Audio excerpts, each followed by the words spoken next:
Mesdames et messieurs, bonsoir et bienvenue sur Africable Télévision dans cette émission politique l'invité. Politique l'invité aujourd'hui en Guinée-Conakry puisque nous avons comme invité Dr Ousmane Kaba. Dr Ousmane Kaba est le président du PADES, le Parti des démocrates pour l'espoir. Il est en train donc de boucler une tournée qu'il a conduite aux États-Unis, en Europe, en Afrique et particulièrement au Mali pour cette escale-ci. Avec lui, nous allons donc essayer de parler de cette tournée, la vie du PADES et des questions d'actualité nationale concernant la Guinée et si le temps nous le permet, la sous-région. Avant donc d'entrer dans le vif du sujet, je rappelle aux téléspectateurs que Dr Kaba est titulaire entre autres d'un DEA de sciences économiques obtenu à Paris 2 Panthéon-Sorbonne, puis d'un doctorat en sciences économiques obtenu à la même université et pour lequel il a obtenu donc le prix recherche de l'Académie de Paris. Plus tard, un diplôme de gestion des projets à l'université de Harvard aux États-Unis.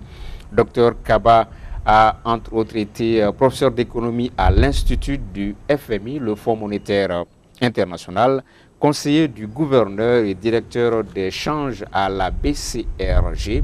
Il a également été coordonnateur du programme de réforme économique. Il a été ministre de l'économie, des finances, du plan de la coopération, et également conseiller ministre chargé du bureau de la stratégie à la présidence. Député, il a également été président de la commission des affaires économiques et financières, pour ne citer que ces responsabilités-là. Docteur, bonsoir. Bonsoir. Merci donc d'accepter notre invitation autour de ce plateau. Vous êtes à Bamako, on vient de le dire, à l'issue d'une tournée qui vous a conduit aux États-Unis, en Europe. Avant de parler de cette tournée, il y avait un président, pour ne pas le nommer, Sékou Touré, qui disait que le Mali, la Guinée, ce sont les deux poumons d'un même corps. Avec le temps, on a l'impression que cette assertion du président Sékou Touré a été dépourvue de son sens. Les chefs d'État successifs, aussi bien de la Guinée et du Mali, n'ayant pas travaillé comme il le fallait pour mettre cette coopération, cette relation au niveau où elle doit être.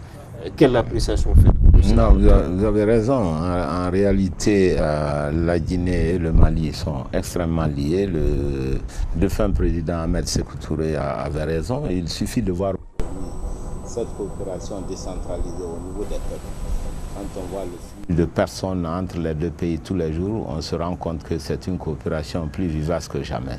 Ce qui est vrai aussi, c'est que les gouvernements successifs n'ont pas été capables de délimiter les domaines de coopération spécifiques et qui soient complémentaires entre les deux pays. Mais n'empêche que la Guinée et le Mali sont extrêmement liés. Certains ont dit, on ne sait pas si ce sont des revers, que autant la France et l'Allemagne ont été la locomotive pour l'Union européenne, le Mali et la Guinée auraient dû quand même jouer ce semblant de rôle dans l'intégration sous-régionale et puis même africaine. Tout à fait. Et je pense que c'est deux pays qui ont toujours joué un rôle dans ce domaine, qui sont à la pointe du combat pour d'abord la dignité et l'indépendance des peuples d'Afrique. Vous vous souvenez, dans les années 60, cette première génération d'hommes politiques, je pense, c'est vrai, au président Ahmed Sékou Touré, mais aussi au président Modibo Keïta, au président Houphouët-Boigny, Senghor, Amani Diori, tous ces grands hommes ont donné l'indépendance à l'Afrique. Nous devons les rendre hommage pour cela.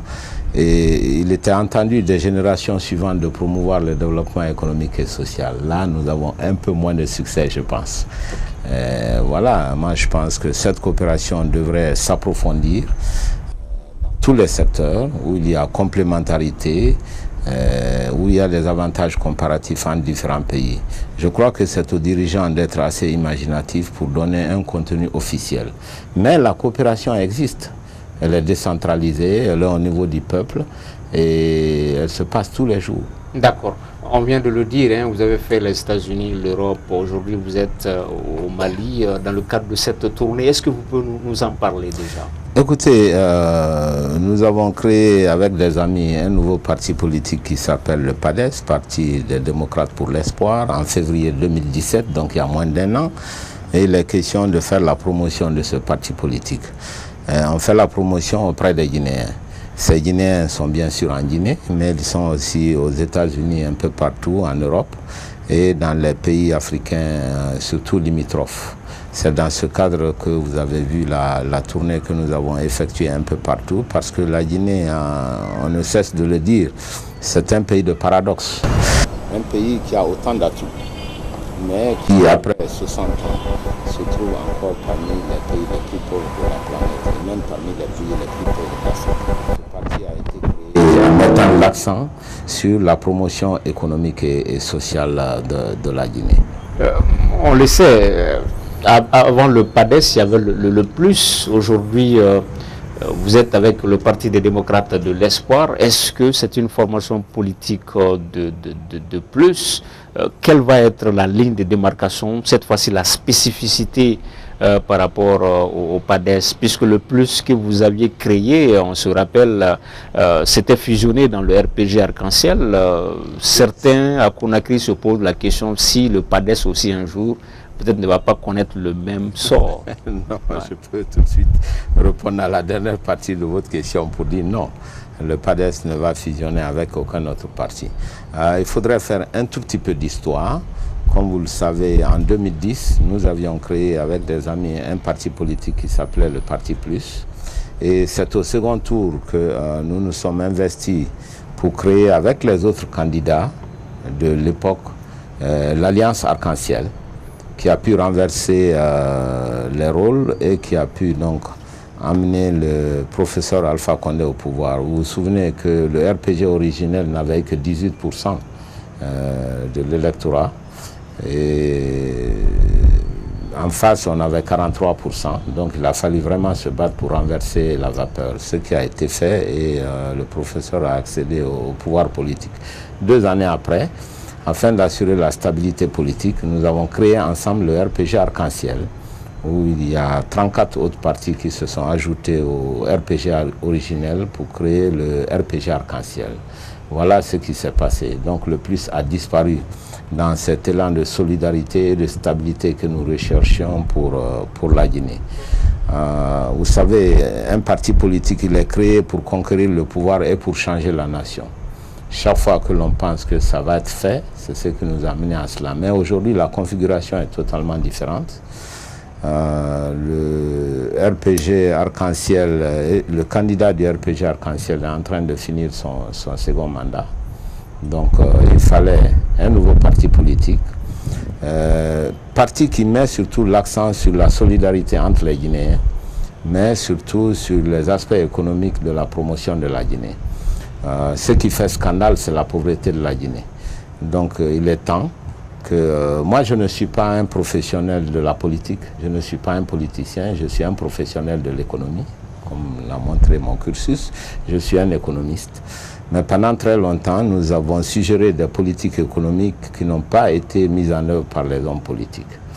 Et nous avons pensé. Est-ce que vous voulez dédouaner par là les économistes pour dire qu'ils n'ont pas leur part de responsabilité dans la situation que vous avez eu à décrire un moment? Bien sûr qu'ils ont leur part de responsabilité, mais c'est assez limité. Parce que les économistes ne prennent pas les décisions économiques. Les décisions économiques comme les décisions diplomatiques ou sportives ou même religieuses sont toujours prises par des hommes politiques. Et nous avons conscience que très souvent les décisions qui sont prises dans le domaine économique ne sont pas rationnelles d'un point de vue économique. Peut-être que je devrais vous donner des exemples terre à terre.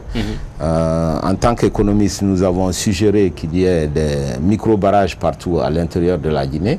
Ça fait scandale d'un point de vue politique. Je ne sais pas pourquoi. Les économistes vous disent que dans un pays comme la Guinée qui a énormément de bauxite, il est malsain d'exporter la terre rouge, c'est-à-dire la bauxite, et qu'il faut plutôt travailler à mettre des usines d'alumine en place pour capturer ce que nous appelons la valeur ajoutée. Malheureusement, les hommes politiques choisissent d'exporter la terre rouge, c'est-à-dire la bauxite avec toutes les conséquences écologiques que l'on connaît, avec l'exportation, je dirais, de l'emploi des milliers de Guinéens dans les autres pays qui n'ont même pas de bauxite. Voilà des approches qui ne sont pas du tout rationnelles, qui ne sont pas économiques, mais qui sont prises par des hommes politiques, mais contrairement à l'avis des économistes. Pour votre cas, docteur, vous n'étiez pas qu'un simple économiste, hein, vous étiez souvent détenu des ministères, des portefeuilles pleins, vous étiez ministre chargé de stratégie également à la présidence. Vos responsabilités allaient au-delà d'un simple économiste, d'un simple conseiller, non? Non, vous avez tort, parce que moi j'ai été ministre de l'économie et des finances seulement pendant 7 mois, et il y a plus de 20 ans. Donc depuis 20 ans, je n'ai pas participé à la gestion économique de la Guinée. Et tout récemment, après 2010, j'étais simple conseiller à la présidence de la République, qui par définition ne prend pas de décisions. Et c'est justement parce que je n'étais pas heureux avec le fait que les conseils que nous donnions ne sont pas pris en compte que j'ai quitté la présidence pour aller à l'Assemblée nationale. Donc voyez-vous, dans une certaine mesure, nous sommes comptables de ce que nous faisons comme équipe. Mais en même temps, en tant qu'économistes, nous constatons que nos avis économiques ne sont pas toujours pris en compte, même dans des domaines aussi essentiels que le domaine de l'énergie, le domaine agricole, le domaine du secteur minier. Et c'est à cause de cela que nous avons pris nos distances avec le pouvoir actuel. Ok. Et si on revient à votre formation politique, le PADES, souvent à vous écouter, docteur, on a du mal à vous suivre hein, par rapport à votre positionnement, puisque vous affirmez être ni de la mouvance, ni de l'opposition. Or, on sait qu'il faut être quelque part quand même. Tout à fait. Même la neutralité est une prise de position. J'ai toujours eu la même question qui est posée par beaucoup de journalistes. C'est pour 2 raisons que je le dis. La première raison, c'est qu'en Guinée, nous avons connu beaucoup d'intolérance ces derniers temps, puisqu'on en reviendra là-dessus. Moi-même, j'ai été expulsé du RPG Arc-en-Ciel pour divergence d'opinion avec les dirigeants de ce parti.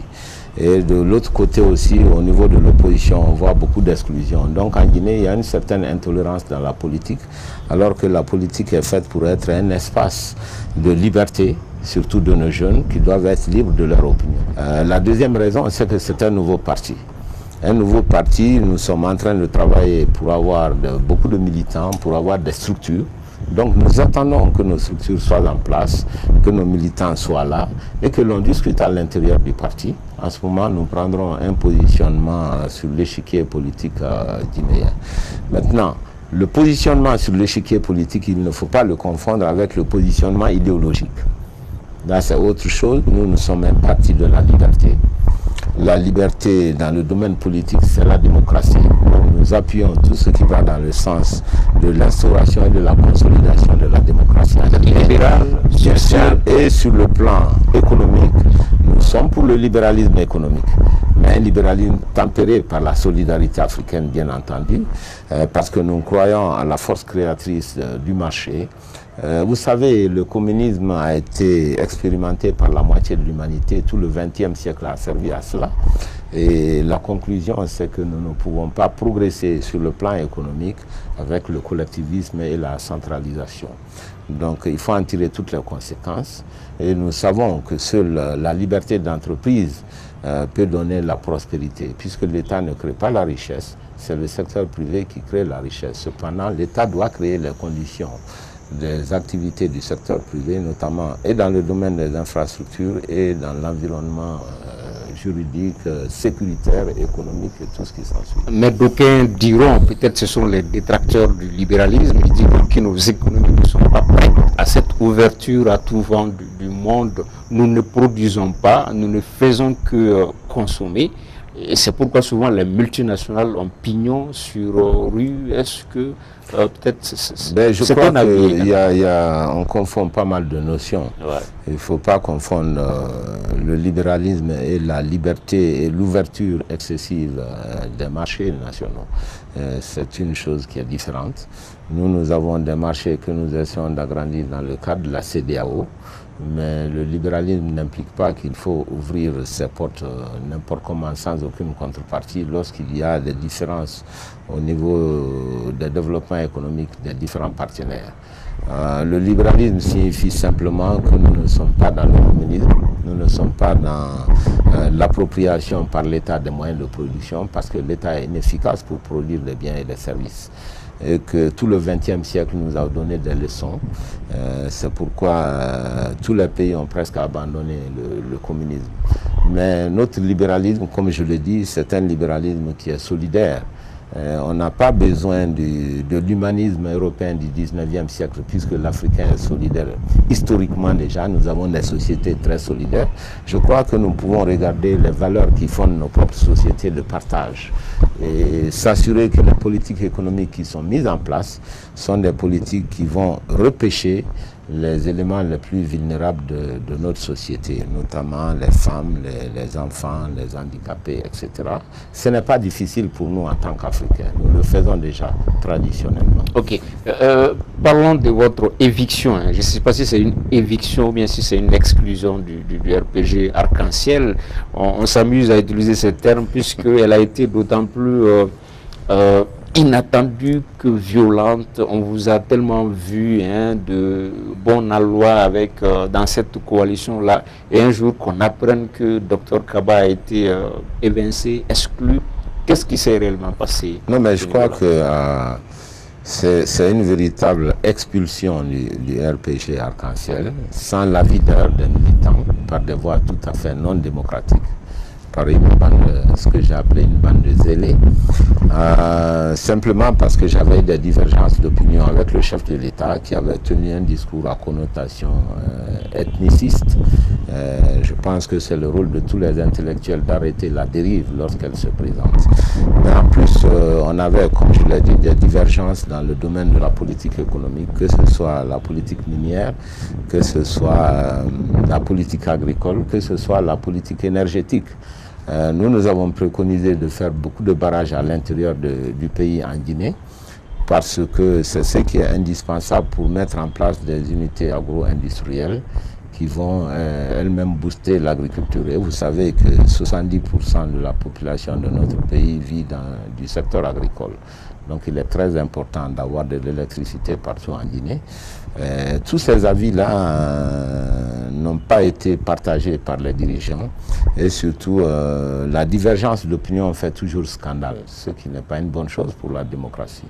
Voilà ce qui s'est passé. Donc il n'y a absolument rien de dramatique, c'est simplement une intolérance au niveau des partis politiques. Raison pour laquelle j'ai dit que nous ne souhaitons pas pour un départ être ni de l'opposition ni de la mouvance. Nous voulons garder notre liberté d'opinion et la liberté d'opinion de nos milliers d'adhérents, surtout les jeunes qui viennent en masse dans le PADES. Ces jeunes doivent être libres d'exprimer leur point de vue sur tous les aspects de la politique en Guinée, sans essuyer les foudres de la nomenclature des partis politiques. Ok. Vous le dites, docteur, mais certains aussi à Conakry ont pensé que vous avez toujours gardé une dent contre le RPG Arc-en-Ciel, le président Condé, et que vous avez profité à travers vos étudiants, les étudiants de Kofi Annan, profiter du forum de l'étudiant pour entacher l'honorabilité du président Condé en le huant. Est-ce que c'était véritablement des étudiants de Kofi Annan? Non, pas ça, c'est surtout des rumeurs. Parce que là, d'abord, je n'étais même pas à Conakry, j'étais en Europe, et puis Kofi Annan n'était même pas invité au forum. Donc, franchement, je n'ai rien à dire là-dessus, c'est complètement... À Kofi Annan, on n'a pas besoin de tablettes. Non, mais si tous les étudiants ont besoin de tablettes, nos étudiants, comme les autres étudiants guinéens, ils achètent sur le marché. Mais nous n'allons pas dans ce genre de problème personnel. Je trouve que ça, c'est... En plus, le chef de l'État a une dignité à sauvegarder. Je pense que la politique ne doit pas être la politique des caniveaux. Et qu'il faut toujours respecter la fonction présidentielle. Je ne suis pas de ceux-là qui peuvent faire des choses comme ça. D'abord, je n'étais même pas là et Kofi Annan n'était même pas invité au forum. D'accord. Donc ce n'est que des rumeurs. Voilà, on rappelle aux téléspectateurs que vous êtes également fondateur d'université. Mais on va profiter pour parler dans ce registre. Le fondateur d'université, l'homme politique que vous êtes, quelle place l'éducation occupe finalement dans votre programme, dans votre projet de société? Ben écoutez, moi j'ai deux activités que j'ai exercées sur le plan personnel. C'est l'agriculture, l'élevage d'un côté et l'éducation de l'autre. Je me suis beaucoup investi parce que j'ai toujours pensé que l'éducation doit être au cœur de nos préoccupations. Vous savez, l'homme est à la fois acteur et sujet du développement économique. Et l'homme est au centre des préoccupations. Ce que nous appelons en économie le capital humain est essentiel quand on veut promouvoir la croissance, la prospérité dans un pays. Donc l'éducation doit tenir une place de choix. Malheureusement, dans notre pays, ce n'est pas le cas. Parce que si vous prenez le budget de la Guinée, tout ce qui est alloué à l'ensemble du système éducatif, c'est 13% de notre budget. C'est peu par rapport au Mali, par rapport au Sénégal, à la Côte d'Ivoire, tout ça. La Guinée est celui qui dépense le moins pour l'éducation de ses enfants. Donc dans le projet de société du PADES, l'éducation évidemment tient un rôle central parce que c'est la seule arme pour faire la concurrence à l'international pour la jeunesse qui doit prendre le pouvoir dans les années à venir. Seule une jeunesse éduquée peut affronter la concurrence internationale au XXIe siècle.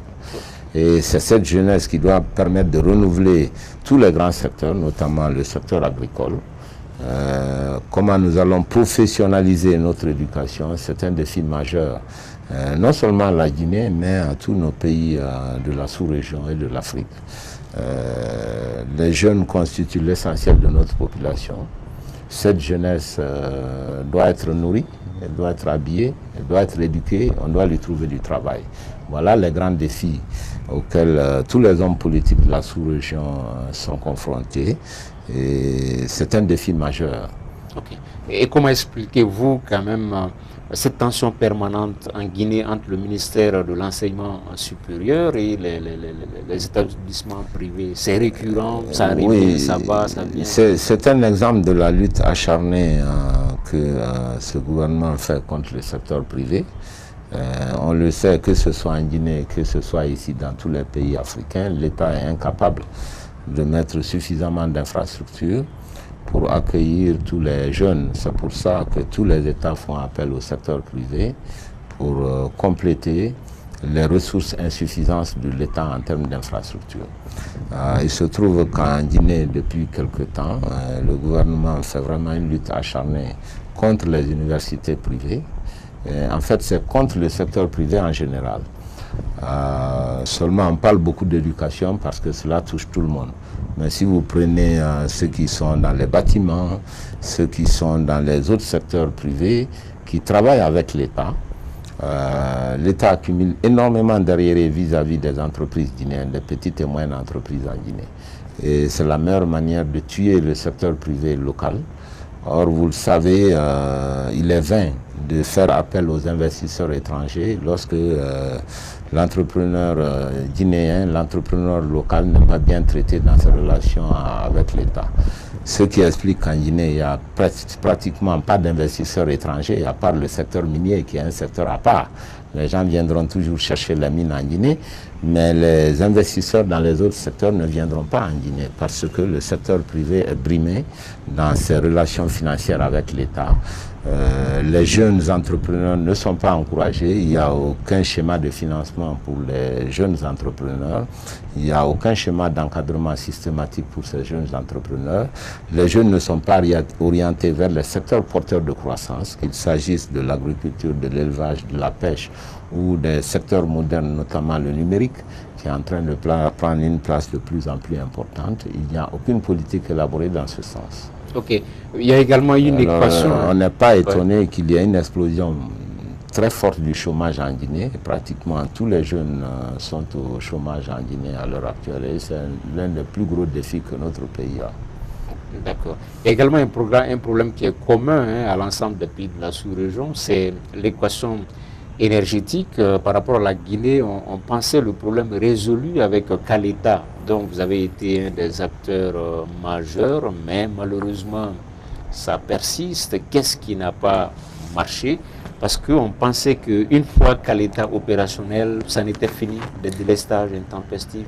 Qu'est-ce qui cloche finalement? Non, parce que dans le domaine de l'énergie, voyez-vous, il y a deux choses qu'il faut mettre en parallèle. Il y a l'investissement dans la capacité de production de l'électricité et de l'autre côté, il y a la demande. Donc Caleta, c'est un bon investissement. J'ai été moi-même le promoteur de Caleta, c'est 240 MW. Il y a Papa Kouli aussi qui se réclame la paternité. Oui, vous savez, moi je ne rentre pas dans les histoires politiques, mais j'étais en charge de la relation avec la Chine. Et j'ai passé 3 mois à me disputer avec le gouvernement pour qu'on accepte le financement de Caleta. Mais ce n'est pas suffisant. 240 MW, ça ne suffit pas pour toute la Guinée. On l'a mis, ça arrive à éclairer un peu la Basse-Côte et le Fouta. Mais même pour cela, ce n'est pas suffisant parce que vous savez, la demande de l'électricité est une demande dynamique.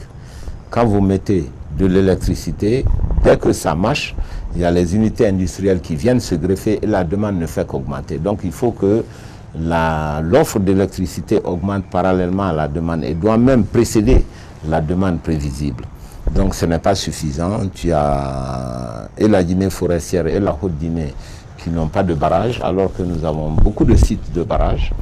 Malheureusement, le gouvernement a mis beaucoup d'argent, plus d'1 milliard de dollars dans les groupes électrogènes, et nous n'avons même pas la capacité de faire tourner ces groupes électrogènes parce que le carburant coûte cher, parce qu'il y a des délestages, parce qu'il y a des pannes, etc., par rapport à un barrage dont le coût opératoire est quasiment nul. Donc, c'est des divergences en matière de stratégie de politique d'électricité. On a des écoles en collision ici, le thermique et l'hydraulique. Vous pensez qu'il faut surtout opter pour l'hydraulique? Écoutez, ça dépend des pays. Il faut il faut tenir compte des avantages comparatifs des pays. La Guinée a 2 choses. Nous avons beaucoup d'eau et nous avons des montagnes. Ça veut dire que nous avons beaucoup de sites de barrages hydroélectriques. Il faut en tenir compte et la Guinée doit produire de l'électricité non seulement pour la Guinée, mais pour les pays de la sous-région. Ça, c'est la vocation naturelle du pays. Il faut tenir compte de ces avantages. D'où l'importance de préserver l'environnement, évidemment, parce que l'électricité des barrages hydroélectriques, c'est simplement de l'eau qui fait tourner les turbines. Donc il faut éviter le déboisement intensif, il faut éviter le réchauffement climatique. Tout ceci permet d'allonger les périodes d'étiage, et pendant ces périodes d'étiage, il faut effectivement du thermique pour compléter la production des barrages lorsque cette production baisse en période de sécheresse. Donc, tout est une question de stratégie, ça dépend des différents pays. Il faut élaborer une stratégie qui puisse permettre de donner l'électricité à tous les pays, de l'électricité moins chère, compétitive, pour que la production qui va être facilitée par les conditions physiques, par les infrastructures, puisse être une production compétitive. Ok. Certains diront également que s'il y a des insuffisances au niveau de la réponse nationale, qu'il faut aller vers des politiques sous-régionales communes comme l'OMVS. À ce niveau, l'OMVS pourrait peut-être servir. Quel est votre...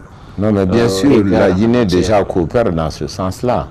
En réalité, lorsque nous avons voulu faire Caleta, c'est parce que c'était le seul barrage dont l'étude avait été faite au niveau de l'OMVS.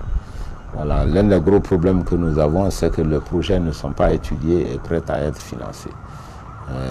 Mais la coopération sous-régionale est essentielle. Je pense que nous devons faire partie, comme il y a déjà le programme au niveau de la CEDEAO, le programme ouest-africain d'électricité qu'il va falloir encourager. Mais la Guinée doit être un pays qui contribue, qui doit être un pays pourvoyeur d'électricité dans ce schéma-là. Ok, on reste autour de la coopération sous-régionale pour parler de ce projet de monnaie unique dans l'espace CEDEAO à l'horizon 2020. On parle d'éco, on est presque à moins de 2 ans de l'échéance. Est-ce que vous y croyez, une monnaie unique pour la sous-région, pour la CEDEAO, docteur? Oui, j'y crois, mais je peux vous dire déjà qu'en 2020, cette monnaie unique ne sera pas prête. Parce que, comme vous le savez, il y a les conditions de convergence macroéconomique, c'est-à-dire, pour parler simplement, les pays devraient baisser chacun leur taux d'inflation. avoir un niveau raisonnable de la dette extérieure, éviter les déficits massifs, parce que vous savez, c'est les déficits qui permettent la création monétaire. Et lorsqu'il y a trop de création monétaire d'un pays par rapport à un autre, ça fait des difficultés dans un schéma d'intégration monétaire. Alors, l'Afrique a expérimenté les deux approches. La première approche qui est ici, c'est l'approche CFA. Et dans des pays comme la Guinée, il y a l'approche de monnaie nationale. Je rappelle au passage que le Mali avait eu sa monnaie nationale et le Mali a réintégré la zone CFA. Quelle est la difficulté de chacune des approches? L'approche franc CFA, c'est le fait que le franc CFA soit lié à l'euro et que l'évolution de la monnaie ne dépend pas des conditions spécifiques aux pays africains, mais dépend des conditions de la zone euro. Et ce qui a une tendance à la surévaluation de la monnaie, et comme vous le savez, à long terme, la surévaluation est un handicap majeur dans l'exportation, dans les exportations. Or, un pays ne peut pas se développer sans que ces pays n'exportent massivement. Ça, c'est le problème. En ce qui concerne la monnaie nationale, nous avons aussi un problème de fond. Des pays comme la Guinée ou le Ghana qui ont leur monnaie nationale, c'est le manque d'indépendance de la Banque centrale vis-à-vis des autorités politiques. Ce qui amène très souvent à faire des financements abusifs, des déficits excessifs de l'État, et donc à créer l'inflation et à faire baisser la valeur de la monnaie nationale. Et lorsqu'il y a l'inflation, il y a une déstabilisation sociale, parce qu'il faut se rappeler, la monnaie, c'est le réceptacle du pouvoir d'achat des citoyens. Donc, la solution idéale serait effectivement d'avoir une monnaie commune de la CEDEAO, une monnaie qui serait commune, donc ce qui permet de préserver l'indépendance par rapport aux autorités politiques, mais une monnaie qui serait uniquement au niveau de la CEDEAO, ce qui permet de s'affranchir de la tutelle de l'euro et de la force excessive de l'euro sur le marché international. Donc c'est une situation, je crois, parce que je crois à la solidarité africaine, mais simplement les conditions ne sont pas réunies pour le moment, les conditions techniques ne sont pas encore réunies. Pour revenir en Guinée, en 2016, il y avait plus ou moins une croissance, plus ou moins un démarrage, une relance économique, on avait parlé de 6%. Cette année, quand on jette un coup d'œil sur les indicateurs, ce n'est pas aussi que ça, mais est-ce que cela ne va pas être boosté par les résultats de cette visite en Chine où on parle de 20 milliards injectés dans l'économie, ça va faire bouger les choses. Bon, d'abord, il y a deux questions. La première, c'est le taux de croissance en Guinée qui est resté au niveau de 0% pratiquement pendant très longtemps, pendant 3 à 4 ans. Partiellement à cause d'Ebola, mais partiellement aussi à cause de mauvaises politiques économiques. Donc il y a eu un rebond en 2016 qui ne va pas continuer en 2017 et dans les années suivantes si on ne trouve pas une source de croissance économique. Votre deuxième question, c'est le paquet des 20 milliards dont on parle tant depuis une semaine ou deux. C'est une bonne chose. Rappelez-vous, lorsque j'étais justement le conseiller aux affaires chinoises, moi-même j'avais proposé un paquet de 23 milliards. Parce qu'à l'époque j'expliquais que la Chine est la première puissance financière. Malheureusement, je n'avais pas été écouté. Or, à l'époque, la Chine avait besoin du fer. Je rappelle que sur le marché de fer en 2012 de 2 milliards, nous avions 1 milliard d'autoconsommation et 1 milliard de tonnes de fer de commercialisation. Sur ce milliard, la Chine seule importait plus de 660 millions de tonnes, soit près de 63% de la quantité. Donc si vous regardez le marché du fer, du côté de l'offre, vous aviez ce qu'on appelle un oligopole, et du côté de la demande, ceux qui demandent le fer, vous avez un monopsone où la Chine était vraiment le pays qui demandait le plus le fer. Malheureusement, à l'époque, les autorités guinéennes n'avaient pas compris et j'étais le seul à défendre ce dossier que j'ai perdu.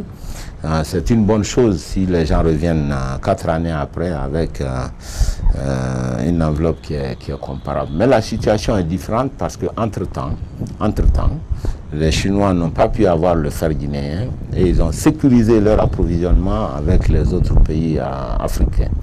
Mais entre-temps aussi, nous les avons donné beaucoup de fer, je dirais presque gratuitement, parce que le marché est toujours un cycle. Mais de quoi s'agit-il? Lorsqu'on parle de 20 milliards, beaucoup de gens pensent qu'il s'agit d'un prêt. Il ne s'agit pas d'un prêt, il s'agit simplement d'un accord cadre. Ce n'est pas un financement, c'est une intention de financement. Il y a toute une différence. C'est quoi le problème? Est-ce que le pays n'a pas la capacité d'absorption pour réaliser tout cela en Voilà, ça veut dire que pour pouvoir tirer, il faut que la Guinée ait des projets bancables, de très bons projets bien ficelés avec des études de faisabilité technique et financière bien élaborées. Et que ces projets soient acceptés par les banques chinoises. En ce moment-là, on pourra tirer année après année. Donc moi, je dirais objectivement que c'est une bonne politique. Mais ce n'est pas suffisant. Il ne s'agit pas d'un financement, il s'agit d'une intention de financement. Ce n'est pas un prêt, c'est une convention cadre. Simplement qui dit on est prêt à vous donner 20 milliards, 1 milliard par année sur 20 ans. Ça peut être moins, ça peut être plus, tout dépend de la capacité de la Guinée d'absorber ces fonds. Cette capacité est fortement dépendante des études qui existent pour les projets prioritaires de l'État. Malheureusement, c'est un domaine que je connais bien et j'ai beaucoup essayé dans les années passées sans succès.